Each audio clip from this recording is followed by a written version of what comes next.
तो ना देखो, इसके पहले जो हम लोग क्लास किए थे, इसके पहले हम लोग क्लास किए थे, दो टॉपिक के बारे में पढ़े थे, दोनों इम्पोर्टेंट टॉपिक था आपका कि motion of charge particle in magnetic field, कि जब आपका कोई चार्ज पार्टिकल मैग्नेटिक फील्ड में प्रवेश करता है तो वो किस तरीके का मोशन देता है।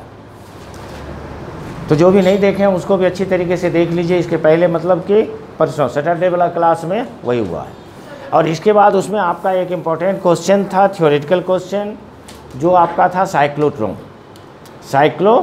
तो साइक्लोट्रॉन भी उसी प्रिंसिपल पर काम करता है। तो साइक्लोट्रॉन के बारे में हम बात करते हैं कि ये आपका क्या है, एक डिवाइस है जिसका उपयोग चार्ज पार्टिकल को एक्सीलरेट करने के लिए किया जाता है। क्लियर? और उसको ध्यान से आप पढ़ भी लेंगे कि इसमें दो सेमी सर्कुलर डिस्क होते हैं, उस सेमी सर्कुलर डिस्क को हाई फ्रीक्वेंसी इलेक्ट्रिक फील्ड से जोड़ दिया जाता है। क्लियर? और उसे क्या करते हैं, दो परमानेंट मैग्नेट के बीच रखते हैं, मैग्नेटिक पोल, एक ऊपर नॉर्थ पोल, नीचे क्या है आपका साउथ पोल। जब कोई चार्ज पार्टिकल, और सारा एपरेटस एक मेटल बॉक्स के अंदर स्थित रहता है, मतलब मेटल बॉक्स के अंदर फिक्स रहता है। जब ही आपका कोई चार्ज पार्टिकल उस डिस्क के बीच में दिया जाता है, तो बीच में क्या होता है, बीच में आपको जगह खाली होता है, इस तरीके से डिस्क बना रहता है। ठीक, फिर से बताने का मतलब है कि आपको थोड़ा सा याद आ जाए। ठीक है, जो ही हम इस चार्ज पार्टिकल को यहाँ पर देंगे, इस दोनों डिस्क के बीच में होता क्या है, इलेक्ट्रिक फील्ड है, क्योंकि हाई फ्रीक्वेंसी इलेक्ट्रिक फील्ड से जुड़ा रहता है। तो इलेक्ट्रिक फील्ड है, इलेक्ट्रिक फील्ड जो ही होगा, ऊंचा इलेक्ट्रिक फील्ड है तो फोर्स भी ज़्यादा लगेगा, क्योंकि आप जानते हो कि जब किसी चार्ज पार्टिकल को इलेक्ट्रिक फील्ड में देते हैं तो फोर्स कितना लगता है, Q इंटू वी। ई ज़्यादा तो फोर्स ज़्यादा। अब फोर्स अगर ज़्यादा होगा तो जितना ये था, ये चार्ज पार्टिकल का स्पीड बढ़ जाता है, चार्ज पार्टिकल का स्पीड बढ़ जाता है। मैग्नेटिक फील्ड भी है, मैग्नेटिक फील्ड क्या करता है, उसके डायरेक्शन को चेंज करता है। मैग्नेटिक फील्ड उसके डायरेक्शन को चेंज करता है, क्योंकि दोनों के बीच का गैप भी बहुत ज़्यादा नहीं होता है। ये जस्ट जो है ये आपका इसके इंटर प्रवेश करती है। और ये भी आप पढ़े हो कि किसी भी कंडक्टर के अंदर इलेक्ट्रिक फील्ड कितना होता है, 0 होता है। तो जो ही ये कंडक्टर के अंदर जाएगा चार्ज पार्टिकल, उसका इलेक्ट्रिक फील्ड 0 हो गया। अब मैग्नेटिक फील्ड क्या कर रहा है, मैग्नेटिक फील्ड लगातार इसके डायरेक्शन को बदल रहा है, इसके डायरेक्शन को बदल रहा है, जिसमें आप देखे थे कि इसका डायरेक्शन होता किधर है। तो मैग्नेटिक फील्ड का डायरेक्शन, सारे का डायरेक्शन जो हम लोग चार्ज पार्टिकल में पढ़े थे कि मोशन ऑफ चार्ज पार्टिकल, तो ये आपका मैग्नेटिक फील्ड था ना। क्लियर? और इस तरीके से कोई चार्ज पार्टिकल इसके अंदर गया तो ये मैग्नेटिक फील्ड का डायरेक्शन, ये मैग्नेटिक फील्ड का डायरेक्शन, ये चार्ज पार्टिकल का डायरेक्शन, मोशन का direction. Right hand palm rule, force किधर लग रहा है, फोर्स ऊपर की ओर लग रहा है, ये इस तरीके से ऊपर घुमा देता है। अगेन मान लो अगर यहाँ पर आया, अब क्या हो रहा है, फिर मैग्नेटिक फील्ड इधर, चार्ज पार्टिकल किधर जाना शुरू किया, ऊपर। अब फोर्स इसको किधर ले जा रहा है, फोर्स इसको हर वक्त जो है इसके सेंटर की ओर मोड़ते रहता है, और ये चार्ज पार्टिकल इस तरीके से सर्कुलर पाथ फॉलो कर देता है, सर्कुलर पाथ फॉलो कर। अब यहाँ पर भी क्या होगा, तो ये चार्ज पार्टिकल इस तरीके से बार बार, फिर ये यहाँ बाहर आएगी, फिर इलेक्ट्रिक फील्ड के कारण स्पीड बढ़ जाएगा, मैग्नेटिक फील्ड के कारण डायरेक्शन बदलता चला जाएगा। अगेन फिर यहाँ आएगी, फिर इसका स्पीड बढ़ेगा, फिर डायरेक्शन बदल जाएगा, और इस तरीके से ये बहुत ज़्यादा स्पीड अप हो जाता है और इस डिस्क के चारों ओर घूमने लगता है। और जहाँ पर भी आपको ज़रूरत है तो यहाँ से एक आउटपुट बनाते हैं, वहाँ से चार्ज पार्टिकल को बाहर ले लेते हैं। बात समझ गए? यस, चलो क्लियर। तो ये था आपका साइक्लोट्रॉन। फार्मूला सेम आता है, आप देखे थे कि चार्ज पार्टिकल द्वारा फोर्स लगा QVV, और उसको किससे इक्वेट करते थे, mv²/r। तो QVV is equal to mv²/r। उसके बाद जो आपको निकालना है आप निकाल सकते हैं, रेडियस निकाल सकते हैं, बोल दे तो मोमेंटम निकाल सकते हैं, टाइम पीरियड निकाल सकते हैं, फ्रीक्वेंसी निकाल सकते हैं। आपको टाइम पीरियड और फ्रीक्वेंसी बोलेगा, समझ गए। काइनेटिक एनर्जी जो भी फिजिकल क्वांटिटी निकालना है उसी दो इक्वेशन के द्वारा निकल जाती है, तो उसको एक बार देख लेना, ठीक है, क्लियर। तो जो भी नहीं देखे हैं वो इसके पीछे वाला क्लास जरूर देख लेंगे। नाम हम लोग चलते हैं थोड़ा सा फोर्स की तरफ कि फोर्स क्या होता है, क्लियर। तो ना देखो, इसमें सबसे पहला जो फोर्स आता है उसको हम लोग कहते हैं लॉरेंज फोर्स, क्लियर। ये कहता है कि जब किसी चार्ज पार्टिकल को वैसे रीजन में रखा जाता है, प्रवेश कराया जाता है जहां पर इलेक्ट्रिक फील्ड भी है और मैग्नेटिक फील्ड भी है।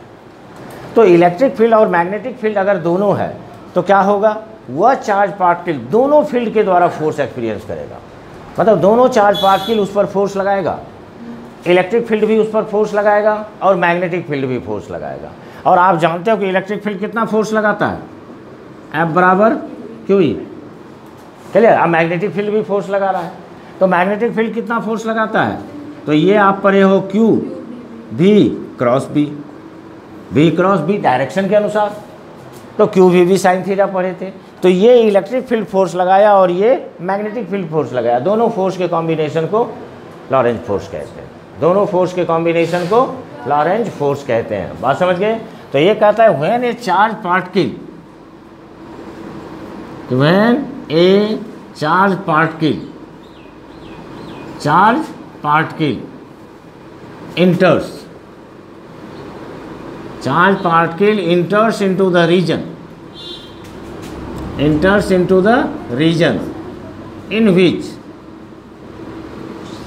which electric field, in which both electric field and magnetic field, both electric field and magnetic field are present. Both electric field and magnetic field are present. It experience force. It experience force. It experience force by both fields. बात समझ गए। The combination of this force, the combination of this force, this force is called Lorentz force. Clear. ये कहने का मतलब कि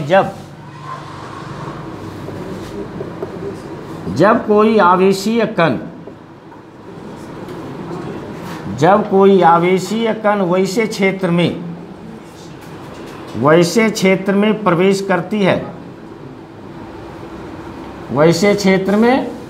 करती है, जहां विद्युत क्षेत्र और चुंबकीय क्षेत्र, तो विद्युतीय क्षेत्र और चुंबकीय क्षेत्र दोनों मौजूद है।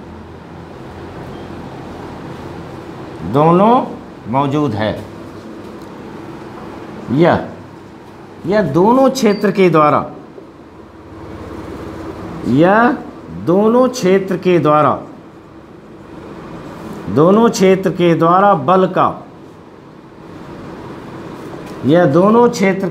बल का अनुभव करता है। दोनों क्षेत्र के द्वारा बल का अनुभव करता है। बल के इसी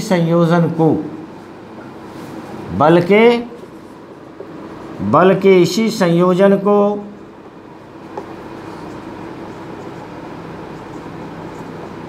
लॉरेंज फोर्स कहते हैं। और F बराबर आपका क्या हो जाएगा, तो F बराबर हो जाएगा Q इंटू E, और इधर कितना हो जाएगा, तो Q V क्रॉस B। तो ये जो कम्बिनेशन ऑफ फोर्स बना इलेक्ट्रिक फील्ड और मैग्नेटिक फील्ड के द्वारा, इसे हम लोग क्या कहते हैं, इसे कहते हैं लॉरेंज फोर्स। क्लियर। तो चलिए, ये आपका हो गया लॉरेंज फोर्स। Clear, complete. तो चलिए इसको यहाँ तक लिखें।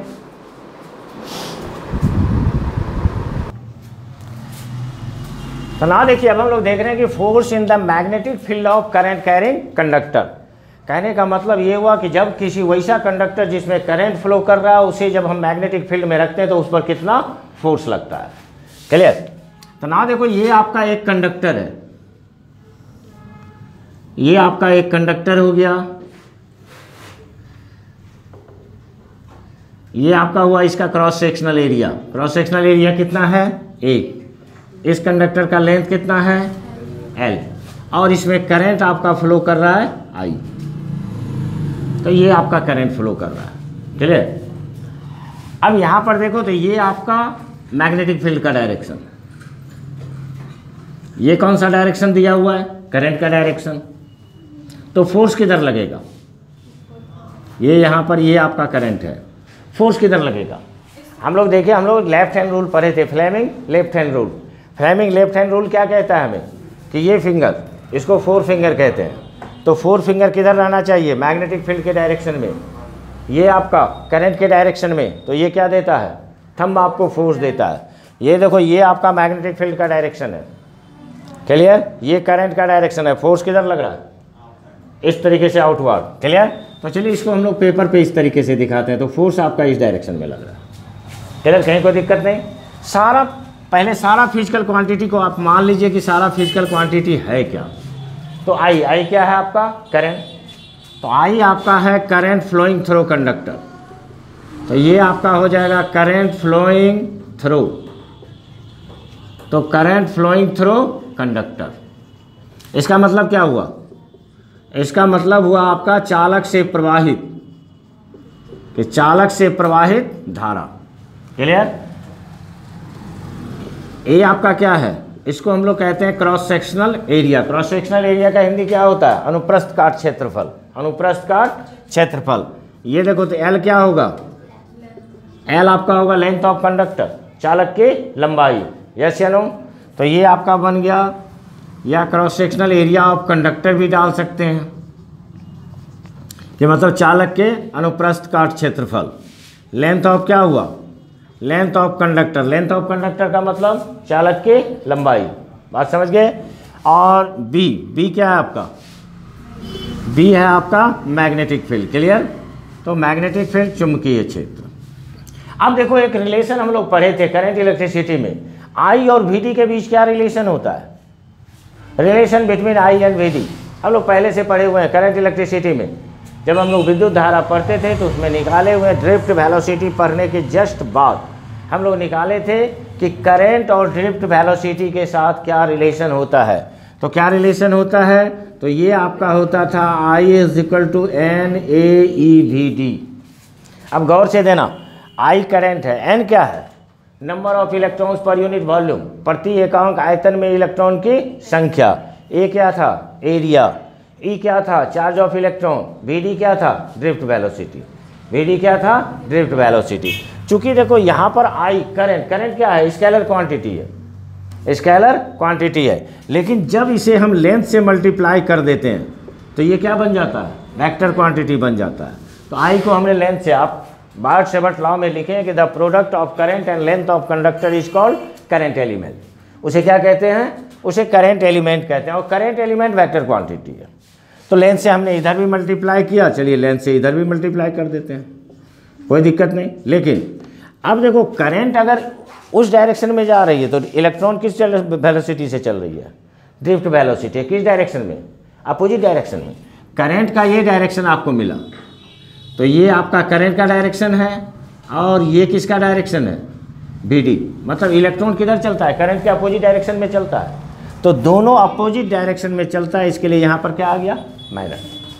बात समझ गए होंगे, यहाँ माइनस क्यों आया, यहाँ माइनस इसलिए आया कि I and V D, I and V D have opposite direction, I and V D have opposite direction, कि दोनों एक दूसरे के विपरीत दिशा में चलती है। बात समझ गए, कि मतलब धारा और अपवाह वेग दोनों विपरीत दिशा में गमन करती है, इसलिए यहाँ पर हम क्या लिए, माइनस। अब एक एक करके हम निकालते हैं कि इलेक्ट्रॉन पर कितना फोर्स लगेगा। तो चलिए सबसे पहले हम लोग निकालते हैं कि एक इलेक्ट्रॉन पर फोर्स, कि फोर्स एक्सपीरियंस्ड बाय, तो ये आपका हो जाएगा force experienced by each electron, each electron. इसका मतलब क्या हुआ, प्रत्येक इलेक्ट्रॉन पे, प्रत्येक इलेक्ट्रॉन पर लगने वाला, प्रत्येक इलेक्ट्रॉन पर लगने वाला बल, चलिए इसको स्मॉल एफ मानते हैं। और जब आप मैग्नेटिक फील्ड में इसे रखे हो तो मैग्नेटिक फोर्स लगेगा, और मैग्नेटिक फोर्स होगा कितना, तो अभी हम लोग पढ़े थे क्यू भी क्रॉस बी, क्लियर। तो चार्ज ऑफ इलेक्ट्रॉन कितना लिए हैं, ई, चार्ज ऑफ इलेक्ट्रॉन कितना माने हुए हैं, ई। देखो यहाँ पर ये रिलेशन है, तो ये यहाँ पर हो गया इलेक्ट्रॉन, नेगेटिवली चार्ज पार्टिकल है, तो माइनस ई। और ये किस स्पीड से चलता है, वी डी, और क्रॉस क्या हो जाएगा, क्रॉस बी, यस या नो, कहीं कोई दिक्कत। तो F बराबर आपको क्या मिल गया, minus E V D cross B. ये हुआ एक इलेक्ट्रॉन पे, लेकिन नंबर ऑफ इलेक्ट्रॉन तो बहुत है। तो अगर आप नंबर ऑफ इलेक्ट्रॉन निकालें, अगर कुल बल हम निकालें कि टोटल फोर्स कितना होगा, नेट फोर्स कितना होगा, तो एक इलेक्ट्रॉन पर इतना बल लग रहा है, तो जितना नंबर ऑफ इलेक्ट्रॉन्स है उससे मल्टीप्लाई कर देंगे। अब यहाँ पर ये जो स्मॉल एन है, ये स्मॉल एन को हम लोग क्या माने थे, number of electrons per unit volume, yes या नो। इससे आप देखो यहाँ से आपको capital N number of electrons निकल जाएगा NaL। अब हम लोग NaL इलेक्ट्रॉन पे निकाल लेते हैं कितना बल होगा, बात समझ गए। तो फोर्स एक्सपीरियंस्ड बाय, कि देयरफॉर फोर्स एक्सपीरियंस्ड बाय, तो ये हो गया force experienced bye NaL electrons. Clear, इसका मतलब हुआ कि N into A into L, इतना इलेक्ट्रॉन पर लगने वाला बल। क्लियर, तो देखो यहाँ पर अब कितना हो जाएगा, एक इलेक्ट्रॉन पे इतना लगा तो NaL पे कितना लगेगा, N से मल्टीप्लाई कर देंगे। तो ये आपका हो जाएगा, this is F is equal to capital F is equal to NaL into small f, yes या नो। क्लियर, अब यहाँ पर वैल्यू पुट कर दीजिए। तो ये वैल्यू जब पुट करेंगे तो ये ई माइनस में है, तो ये आपको निकल जाएगा NaLe, इधर क्या हो गया V D cross B, yes या नो। अगेन देखो इसे हम मल्टीप्लाई कर देते हैं, क्योंकि ये टोटल क्वांटिटी आपका स्केलर है, और स्केलर से जब वेक्टर से मल्टीप्लाई करते हैं तो हमें रिजल्ट वेक्टर मिलता है। तो ये बन जाएगा आपको माइनस NaLe अक्रॉस क्या हो गया बी, यस या नो। क्लियर ना। अब चलो थोड़ा सा इधर देखना, ठीक है। अब यहाँ से देखो तो ये आपको निकल गया। अब यहाँ से अगर हम ये F बराबर करें तो देखो यहाँ से NaLeVD माइनस में इसका वैल्यू कितना होता है IL, तो यहाँ पर पुट कर दीजिए। तो ये आपको निकल गया IL और क्रॉस क्या निकला B, तो ये आपको फोर्स लगेगा, बात समझ गए, वेक्टर रूप में। तो वेक्टर के रूप में कितना फोर्स लग रहा है IL cross B, IL cross B, बात समझ गए, दोनों वेक्टर क्वांटिटी है। और अगर इसको आप सॉल्व कर दें तो F बराबर क्या हो जाएगा ILB साइन थीटा, यस या नो, क्योंकि A क्रॉस B बराबर क्या होता है AB साइन थीटा। तो जब किसी कंडक्टर को मैग्नेटिक फील्ड में रखते हैं तो फोर्स कितना लगता है ILB sine theta, ILB sine theta. Clear. अब अगर मान लो हम यहाँ पर दे दें कि अगर मान लो कि theta is equal to 0 degree, at theta is equal to 0 degree. 0 degree का मतलब क्या हुआ, ये जो थीटा निकला, थीटा है कौन सा एंगल है, IL और B के बीच का एंगल है। अगर सिंपल भाषा में आप समझे, L तो लेंथ है, I और B के बीच का एंगल है, करंट और मैग्नेटिक फील्ड के बीच का एंगल है। तो यहाँ पर ये भी आप लिख ही दो। तो ये आपका थीटा क्या हो जाएगा, थीटा हो गया एंगल बिटवीन IL, क्योंकि वेक्टर का नाम लिखना पड़ता है, IL और क्या हो जाएगा B, बात समझ गए, IL और B। अब यहाँ पर अगर हम at theta is equal to 0 degree लें, इसका मतलब क्या हुआ, इसका मतलब ये हुआ कि करंट और मैग्नेटिक फील्ड दोनों एक डायरेक्शन में है, दोनों एक डायरेक्शन में है। तो अगर करंट और मैग्नेटिक फील्ड दोनों एक डायरेक्शन में हो जाए एक ही कंडक्टर में, तो फोर्स कितना लगेगा साइन 0। इसका स्थिति में आपको ये आपको हो जाएगा ILB साइन 0, और साइन 0 का मान कितना होता है 0। और जब आप 90 डिग्री पर लोगे कि एट थीटा इजकल टू क्या होगा 90 डिग्री, सेम कंडीशन। अभी देखो करंट इधर जा रहा है, मैग्नेटिक फील्ड ऊपर जा रहा है, तो दोनों के बीच का एंगल कितना है 90 डिग्री। और जब ये 90 डिग्री होगा तो F बराबर क्या हो जाएगा, F बराबर आपको हो जाएगा ILB साइन 90। साइन 90 का मान कितना होता है मैक्सिमम होता है, और ये जो F बराबर ILB मिलेगा ये वैल्यू कितना होगा मैक्सिमम। क्लियर, आराम से समझे होंगे। अब देखो यहाँ पर चलो एक बार और कोशिश करते हैं कि force in the magnetic field of conductor. Clear, ये आपका एक कंडक्टर है, करंट इधर फ्लो कर रहा है, मैग्नेटिक फील्ड ऊपर, तो फोर्स किधर लगा, इधर लगा। किस नियम से, फ्लेमिंग लेफ्ट हैंड रूल से, फ्लेमिंग लेफ्ट हैंड रूल से। क्लियर? ये आपका हो गया क्रॉस सेक्शनल एरिया, ये लेंथ हुआ, सारा चीज़ आप मान लिए। आप जानते हो, पहले पढ़े हुए हो कि करंट और ड्रिफ्ट वेलोसिटी के बीच क्या रिलेशन होता है। क्या रिलेशन होता है? तो I बराबर NAEVD, बात समझ गए। इसे हमने लेंथ से मल्टीप्लाई कर दिया। लेंथ से जब मल्टीप्लाई किया तो ये बन गया I इंटू एल, ये बन गया NALEVD। Clear? I into L current element बन जाता है, करेंट एलिमेंट वेक्टर क्वांटिटी है और VD भी आपका वेक्टर क्वांटिटी है। दोनों अपोजिट डायरेक्शन में फ्लो करता है। करंट अगर इस डायरेक्शन में जा रहा है तो ड्रिफ्ट इलेक्ट्रॉन इस डायरेक्शन में जा रहा है, तो दोनों अपोजिट है, इसलिए ये हो गया माइनस। इसके बाद एक इलेक्ट्रॉन पे फोर्स निकाल लीजिए। एक इलेक्ट्रॉन पे जब हम फोर्स निकालेंगे तो फोर्स का फार्मूला आप जानते हो क्या होता है, QV क्रॉस B। बस यहीं पे एक ध्यान देने का ज़रूरत है। तो यहाँ पर चार्ज के जगह पर क्या है, इलेक्ट्रॉन, हमने ले लिया माइनस ई। और इलेक्ट्रॉन किस स्पीड से, किस वेलोसिटी से चलता है, तो VD, तो ये हो गया VD क्रॉस B। तो एक इलेक्ट्रॉन पे इतना फोर्स लगा, टोटल नंबर ऑफ इलेक्ट्रॉन पे कितना फोर्स लगेगा, हमको टोटल नंबर ऑफ इलेक्ट्रॉन चाहिए। टोटल नंबर ऑफ इलेक्ट्रॉन हमने निकाल लिया। तो स्मॉल n को हम क्या माने, स्मॉल n है क्या, number of electrons per unit volume, प्रति एकांक आयतन में इलेक्ट्रॉन की संख्या। तो ये क्या हो गया, नंबर ऑफ इलेक्ट्रॉन बटा आयतन वॉल्यूम। यस, ये क्या बन जाएगा, कैपिटल N बराबर आपको निकल गया NaL।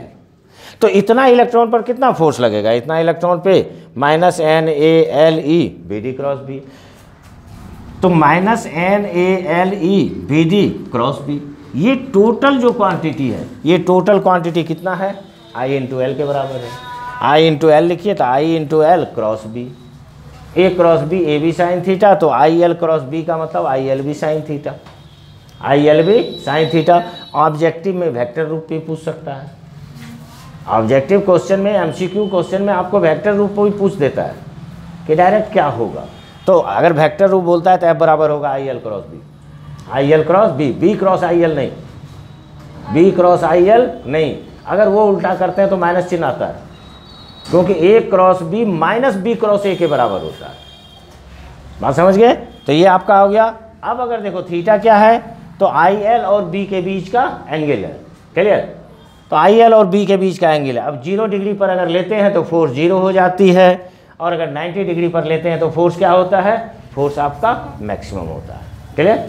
चलिए इसको राइट कीजिए।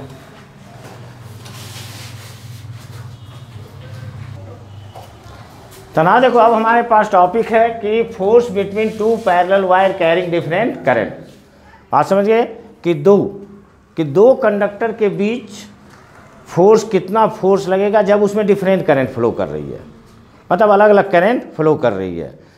तो ये आपका एग्जाम पॉइंट ऑफ व्यू से महत्वपूर्ण क्वेश्चन है, मतलब ये क्वेश्चन एग्जाम में आता है, पूछा जाता है फ्रीक्वेंटली।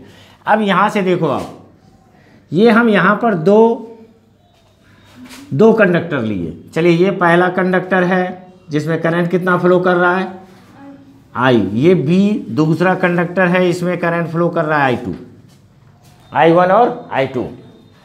और यहाँ पर दोनों के बीच का डिस्टेंस कितना है, और यही दो चीज़ हम लोग मानेंगे भी कि लेट I1 और क्या है आपका I2 कि current flowing through conductor, current flowing through conductor, इसका मतलब क्या हो जाएगा, चालक से प्रवाहित धारा। तो ये आपका हो गया चालक से प्रवाहित धारा, और R क्या है, R है आपका डिस्टेंस बिटवीन देम, R है कि डिस्टेंस बिटवीन देम, मतलब उनके बीच की दूरी, उनके बीच की दूरी। अब गौर करना है एक बात पे कि I1 करंट के कारण इस A वायर पर कहीं मैग्नेटिक फील्ड डेवलप नहीं करता। ये हम लोग पहले पढ़े हुए हैं बायर-सेवर्ट लॉ के अनुसार कि अगर मान लो कि ये एक वायर है तो इसके आगे भी पीछे भी कहीं भी आप पॉइंट ले लो, उस पर कोई मैग्नेटिक फील्ड उत्पन्न नहीं होती है। क्लियर? अब यहाँ पर होगा क्या, तब होगा ये कि इस करंट के कारण, I1 के कारण इस वायर पर मैग्नेटिक फील्ड डेवलप कर जाएगा, और I2 के कारण इस वायर पर मैग्नेटिक फील्ड डेवलप कर जाएगा। यस या नो? बात समझ गए होंगे? अब गौर से ध्यान देना यहाँ पर कि चलो यहाँ पर अब हम निकाल रहे हैं कि I1 के कारण वहाँ पर कितना मैग्नेटिक फील्ड होगा। चलिए ये आपका हो गया मैग्नेटिक फील्ड। अब हमको देखना है कि यहाँ पर इनवर्ड होगा या आउटवर्ड होगा। कौन सा रूल लेंगे? Right hand thumb rule. अगर ये आपका करंट है तो कर्लिंग फिंगर क्या देता है? डायरेक्शन देता है। कैसा डायरेक्शन मिल रहा है आपको? इनवर्ड। इसका मतलब ये जो यहाँ पर करंट आपको मिल रहा है, ये करंट क्या है आपका? इनवर्ड। क्लियर? उसी तरीके से अब अगर इसके लिए आप निकालो यहाँ पर, तो कैसा मैग्नेटिक फील्ड होगा? गौर से फिर ध्यान दो कि गौर से अगर हम ध्यान दें तो ये देखो यहाँ पर ये करंट है और इधर कैसा मैग्नेटिक फील्ड दे रहा है? आउटवर्ड। तो I1 के कारण इस पॉइंट पर मैग्नेटिक फील्ड हुआ इनवर्ड, और यहाँ पर I2 के कारण मैग्नेटिक फील्ड कैसा होगा? Outward. Clear?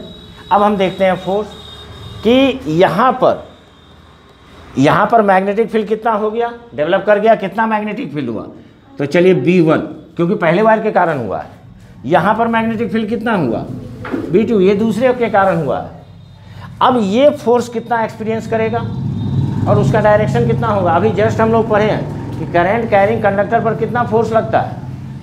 ILB, maximum force ILB। Clear? यहाँ पर देखो मैग्नेटिक फील्ड किधर आपका बता रहा है, गौर से ध्यान देना। ये right hand palm rule, right hand palm rule, क्योंकि हर जगह बहुत सारे लॉ दिए हुए रहते हैं, लेकिन कुछ कुछ लॉ आपको कहीं पर एकदम सटीक बैठेगा, तो उसके द्वारा हमें निकालना थोड़ा इजी हो जाता है। तो यहाँ पर राइट हैंड पाल्म रूल आपको एकदम परफेक्ट डिसीजन देगा। जैसे आप देखो यहाँ पर, वैसे लेफ्ट हैंड रूल भी देगा, लेफ्ट हैंड रूल भी देगा। अब यहाँ से देखो ये मैग्नेटिक फील्ड है। मैग्नेटिक फील्ड किधर है? इनवर्ड। करंट किधर जा रहा है? ऊपर की ओर। फोर्स किधर लग रहा है? इधर। तो ये जो आपको फोर्स का डायरेक्शन हुआ, ये फोर्स दूसरे वायर पर लग रहा है, तो दूसरे वायर पर हो गया F2। यस या नो? अब फोर्स लगेगा कितना? अगर हम फोर्स लिखना चाहें तो देखो यहाँ पर करंट कितना है? I2। मैग्नेटिक फील्ड कितना है? B1 IL, और लेंथ नहीं दिया हुआ, चलो लेंथ मान लेते हैं L। क्लियर? बात समझ गए होंगे। अब इसके कारण चेक करो, यहाँ पर डायरेक्शन कैसा है आपका? आउटवर्ड। मैग्नेटिक फील्ड कैसा है? आउटवर्ड। तो मैग्नेटिक फील्ड जो आपको बताएगा, मैग्नेटिक फील्ड किधर बताएगा? इस तरीके से, आउटवर्ड। करंट किधर जा रहा है? फोर्स किधर लग रहा है? इस तरफ। तो यहाँ पर जो ये फोर्स लगेगा, ये फोर्स आपको इस तरीके से लगेगा। ये हुआ F1। चलो वैल्यू कितना होगा? देखो करंट कितना है? I1। मैग्नेटिक फील्ड कितना है? B2, और लेंथ हो गया L। क्लियर? अब मैग्नेटिक फील्ड निकाल लो कितना होगा। तो अब निकालते हैं हम लोग magnetic field. Magnetic field at point, magnetic field at point P due to किसके? I1। कि I1 के कारण बिंदु P पर चुंबकीय क्षेत्र। क्लियर ना? तो ये हो गया बिंदु P पर चुंबकीय क्षेत्र। ओके, कितना हो जाएगा? ये आपका वैल्यू आया है B1। आप लोग जानते हो कहीं पर भी अगर वायर है तो वायर से कितना मैग्नेटिक फील्ड होता है? μ0I/2πr। μ0I/2πr जो हम लोग पीछे पढ़ चुके हैं। तो ये आपका बन जाएगा μ0I1 अब बटे कितना हो गया? 2πr। क्लियर? अब फोर्स निकाल लो। फोर्स एक्सपीरियंस्ड, कि force experienced by wire B, मतलब तार बी पर, या चालक कर दो, वायर दो या कंडक्टर दो, दोनों बात बराबर है। तो ये हो गया कंडक्टर कि तार बी पर लगने वाला बल। तो लगने वाला बल कितना हो जाएगा?